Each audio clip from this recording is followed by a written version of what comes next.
മുച്ചിലോട്ട് പെരുങ്കളിയാട്ടങ്ങൾ തന്നെ ഒരു ശ്രേണിയായിട്ട് ഇങ്ങനെ നടന്നു വരികയാണ്.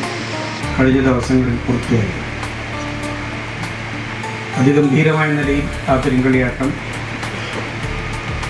എല്ലാവരും ചേർന്ന് വിജയിപ്പിച്ചു.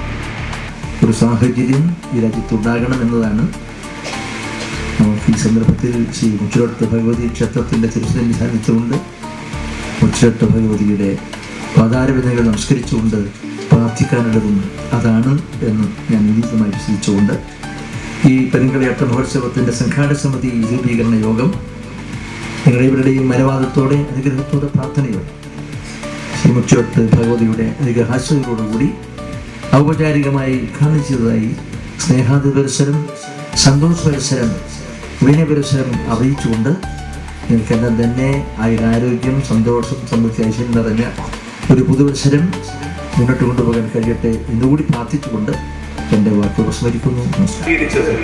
അതാണ് ഒരു രാജാവിൻ്റെ ഭരണാധികാരിയുടെ കുടുംബ ജീവിതം, വ്യക്തി ജീവിതം പോലും സുതാര്യമായിരുന്നു. മന്ത്രിയുടെയും തന്ത്രിയുടെയും എല്ലാവിധ സഹായ സഹകരണങ്ങളും ഞാൻ നിങ്ങൾക്ക് വാഗ്ദാനം ചെയ്തു. തന്ത്രി എന്നുള്ള നിലയ്ക്ക് നിങ്ങൾ ഈ കളിയാട്ടം വളരെ ഭംഗിയായി നടത്താൻ എന്നാലാവുന്ന എല്ലാ കാര്യങ്ങളും ഞാൻ നിങ്ങൾക്ക് വാഗ്ദാനം ചെയ്യുന്നു.